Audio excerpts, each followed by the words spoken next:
It's time for Speaking of Speaking. Quick tips and tools to take you from stage fright to spotlight. This podcast gives you an inside look from the world of public speaking and speaking secrets you need to be bold from the stage, no matter what business you're in. The host of Speaking, Carl Richards. Thank you, Matt. Yes, it's another edition of the Speaking of Speaking podcast, wrapping up our three-part series today, Rocking the Virtual Stage. Content. You know, content has always been important, whether it's on the virtual stage or whether it's on physical stages. But what's interesting, though, a trend that I've noticed is a lot of people just getting on virtual stages and not being prepared. Now, I've seen that on physical stages, too, where people just, will get up in their networking meetings or their group sessions and say, okay, I'm not prepared. I'm just going to wing it. You might be able to get away with that in a physical setting where you can sort of be in the moment and play off your audience a little bit more easily than you can on the virtual platform. But it's still not a good practice to get into. You really want to make sure that you are ready to go with solid content that not only showcases you as the expert, but also is, we've talked about this in some of these episodes, but it's a reflection of your brand. You want to make sure that's very important. So here's how I like to create my content, for example, for podcasts. I'll just give this to you as a quick synopsis so you get an understanding for what I mean. And you can do this too, by the way, for other content pieces. And when you dive into one of my podcast training programs, we go through this in greater detail. But here's a way to look at it. So what's the problem? And if it's not a problem, what's the point of interest that you want to bring to the listeners or to the viewer's mind?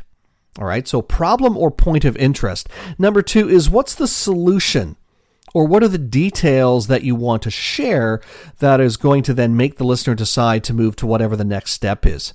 Give a recap of what you've just shared with them. And by the way, the recap can be something as simple as, this is what we've shared with you today, or this is what we've been chatting about, point 1, point 2, point 3. I wouldn't use the word point, but you can do it quite simply and say, just to review what we covered today, we covered this, and we also covered this. The other thing to do in your recap is make sure that you address any final issues, or if you haven't given the nuggets that you want to give, that's a great opportunity to say, and I have this one final takeaway for you. That's a great way to say that. Speaking of takeaway, the takeaway, or what I like to refer to as the call to action, is what's that next thing that you want people to do? You probably heard me do it on the previous episode where I said, and by the way, if you're interested in finding out more, I have a Facebook group called Podcast Launch Made Simple. I invited you to join some free training. I told you where you could sign up for that free training. I shared that information for you. So that's a call to action. What do you want me to do with this information? What's the next step that I can logically take to find out more and see whether or not you're a fit for me personally, or whether or not you can help somebody that I might know. All right. So that's where content creation should go all the time. Problem or point of interest, solution or details, then a recap, and then the takeaway or the call to action. By the way, that solution or details, that part, depending on how long you have to speak, that part should be about 2 to 3 points, maybe 4 at most. Most people, when we're talking now in the virtual world, we're only speaking on stages for maybe 30 minutes. Sometimes it's 20. Sometimes it's only 2 or 3 minutes. So you don't want to have too many points. And here's the other thing too. Think of your audience.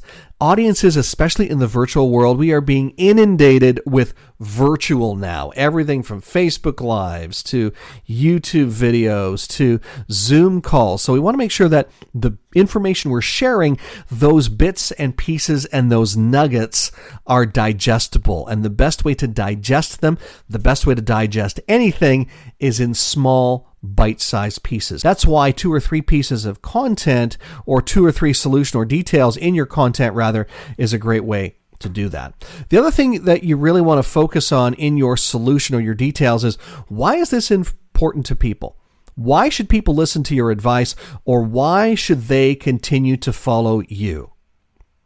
As far as your takeaway goes, or your call to action, what is your offer? What is it you want people to do? Now, some people try to sell into a big ticket item from a virtual speaking opportunity, which is perfect. If there's an opportunity for that and you know it's your market and people want that information, do it.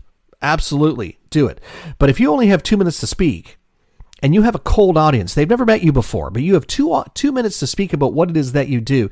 Selling into a high-ticket item might not work, but you could invite them, for example, to join a Facebook group, which is something that I did in the previous episode. You can invite them to join a free program, which I also have done in previous episodes.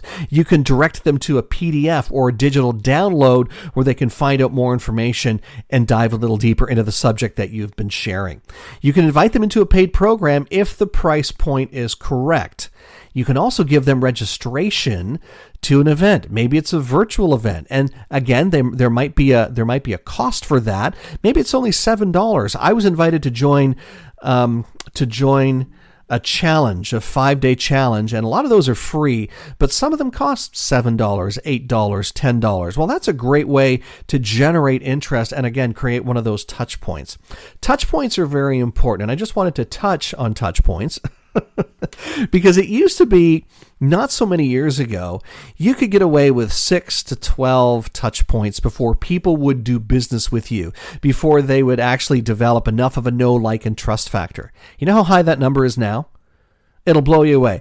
That number is upwards of 18 to 24 touch points before people will do business with you, which means you have to connect with people 18 to 24 times before they will finally say, yep, this is the person I want. I'm ready to go. Now, where do I sign?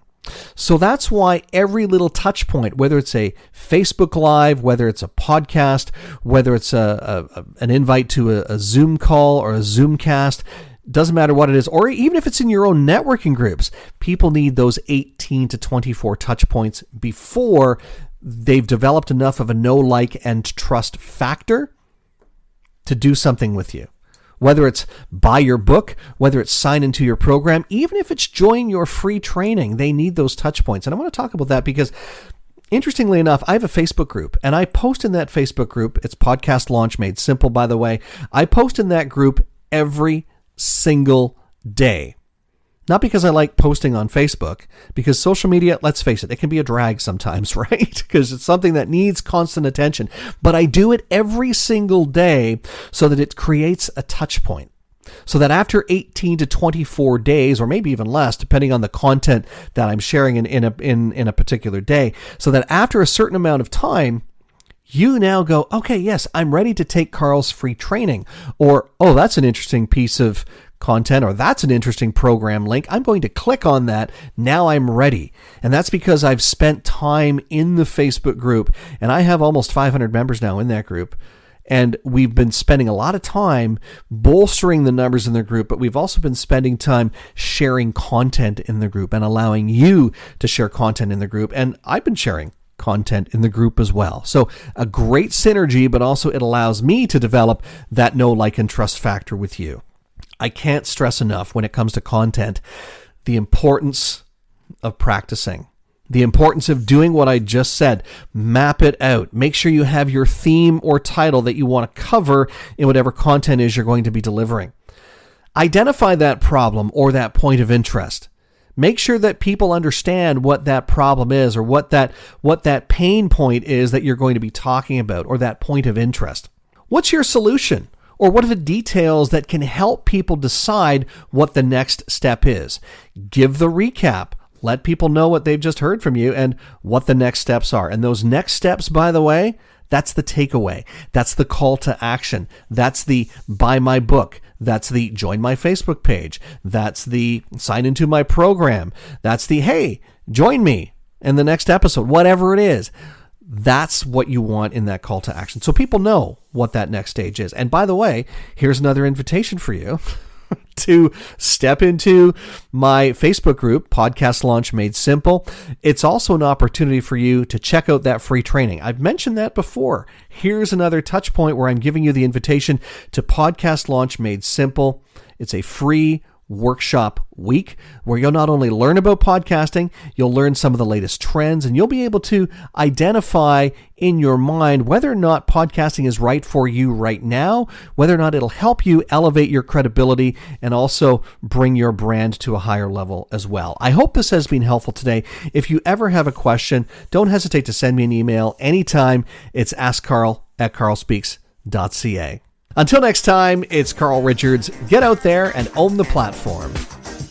Thanks for listening to the Speaking of Speaking podcast. Fired up about something you heard today? Want to learn more? Be sure to visit carlspeaks.ca. And don't forget to follow Carl on Twitter at CarlRichards72 or join the Facebook group Speaking of Speaking.